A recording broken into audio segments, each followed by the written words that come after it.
A little over 2 months ago, ZTE sponsored my trip to Beijing, China to attend the launch party for the AXON 7.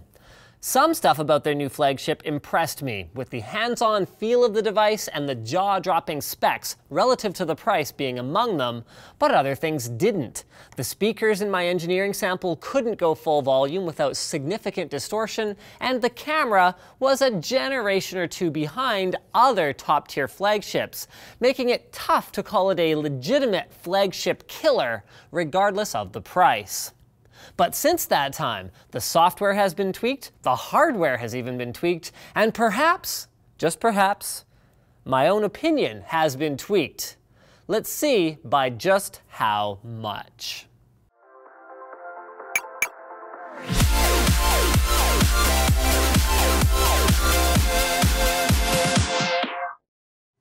TunnelBear is the simple VPN app that makes it easy to browse privately and enjoy a more open internet. To try TunnelBear for free, check out the link in the video description. So I feel like I have a responsibility to open with this. The AXON 7 is not going to win every battle today, but it's $400 carrier unlocked with no contracts or other obligations attached to it, with almost every other device that I'm going to compare it against coming in at $300 to $400 more than that for a 64 gig variant, which is the AXON 7's base model. So then, with that aside, like pretty much every other flagship, it packs a Qualcomm Snapdragon 820 CPU, 4 gigs of LPDDR4 RAM, and an Adreno 530 GPU.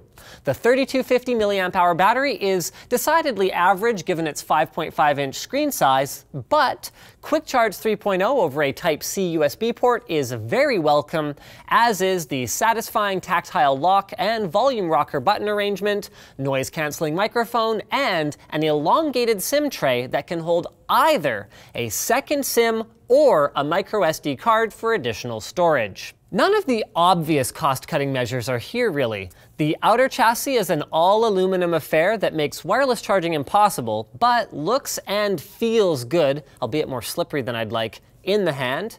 NFC and dual-band AC wireless are accounted for, and the rear groove under the 20-megapixel rear camera and dual LED flash is a fingerprint reader that, while not in my preferred position on the front of the phone where I can reach it lying flat on a desk, is lightning fast and very accurate. Around front, under the aggressively noise-reduced 8-megapixel selfie camera, is the meat and potatoes of the AXON 7's standout features, including one that wasn't present when they gave me a pre-production device 10 weeks ago. The 5.5-inch screen is a fantastic-looking Corning Gorilla Glass 4 topped 2560 by 1440 AMOLED that looks awesome from any angle, in any conditions, and may or may not contribute to the outstanding battery life that I experienced using this device as a daily driver, which I'll discuss a little bit more later. It's flanked on both sides then by some of the loudest and best positioned cell phone speakers that I have ever encountered. The last thing here then, something that took me a couple of days to get used to, then I absolutely loved, is the capacitive buttons that replaced the on-screen buttons in the early sample. I mean, yes, capacitive buttons have definitely been done before, but what makes these ones better than others is actually something quite subtle. Look what happens with another capacitive button-equipped smartphone. There's almost nowhere to hold it in landscape. And others are even worse.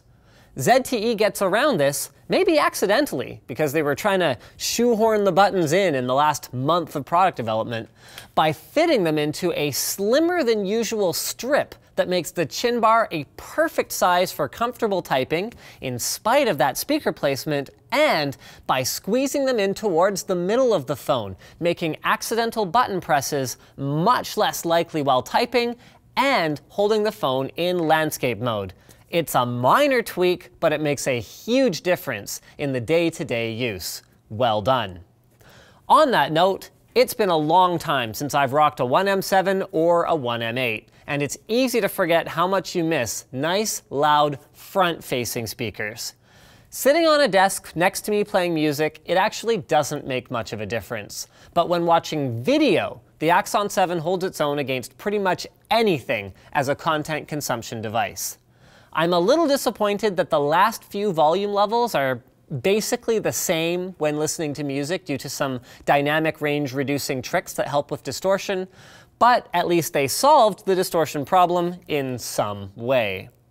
As for headphones, ZTE makes a lot of claims about the phenomenal 3.5mm output of the Axon 7, but I guess the S7 must be pretty good as well, since aside from being able to push volume levels further past comfortable, I really couldn't hear the difference, even with a pair of Beyerdynamic DT990 Pro 240 ohm headphones. Moving on then. This is my first experience with my favor, ZTE's Android skin, so I've got some comments on that. Overall, I give it a B+. There's good stuff, like right-hand, left-handed modes for the nav buttons, the ability to uninstall apps directly from the home screen, the default setting configurator for PC USB connections so I don't need to be prompted every time, and the stellar default power management profile that managed to make the battery feel about 20% bigger in day-to-day use without affecting the way the device worked for me.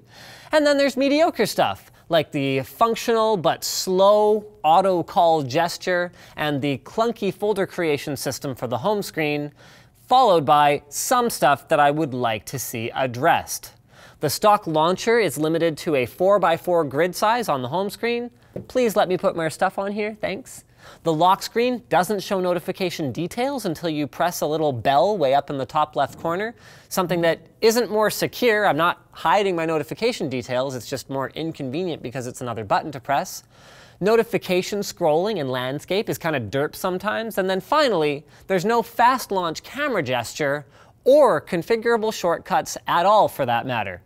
I don't care what the gesture is, wiggle, double press, long press, let me do something that doesn't require me to reach the lock screen and then press something in order to launch the camera. Which I guess leads us pretty well into the camera. Other reviewers are giving pretty mixed reports here, and I think there are a few reasons for that. The specs are great, a 20 megapixel sensor behind f1.8 sapphire glass with optical image stabilization, 4K video capture, etc., etc. And still pictures under certain conditions are actually competitive with the Galaxy S7. I mean, it is easy to get some really nice comparative pictures out of this thing, especially with the manual mode fine-tuning. They just have some work to do when it comes to clear capture of moving subjects. These shots are from the Galaxy S7 and the Axon 7 in auto mode in the same lighting conditions. One of them is somewhat usable in a, this is kind of crappy looking, but at least I captured the moment kind of way. And the other one is just kind of crappy looking. Not ideal if you're an avid shutterbug and most of your subjects, oh I don't know, say kids and pets, are fast moving objects. Which leads us then, I guess, to the bottom line. In a world where ZTE was the only Chinese brand targeting a similar experience at half the price of the Samsungs, HTCs, and Apples of the world, my conclusion would be very simple. Sure, it lacks water resistance, which is a key feature for me, but it carries a 2-year warranty, and it's an unbelievable piece of hardware for the price, as long as you're willing to compromise on the camera a little. What makes things more complicated is the existence of the OnePlus 3. So it'll be up to you then. Slimmer, sexier form factor with more polished software and, from my experience, more usable camera, or higher resolution, better screen, bigger sound, SD expansion, and phenomenal out-of-the-box battery management. That's not an easy decision for me, and I suspect it won't be for you either, so I wish you the best of luck.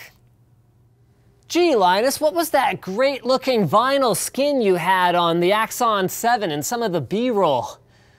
Great question. You must be new. It's a D-brand skin. D-brand is your source for awesome vinyl skins. They're available for laptops, phones, tablets, consoles, game controllers, and more.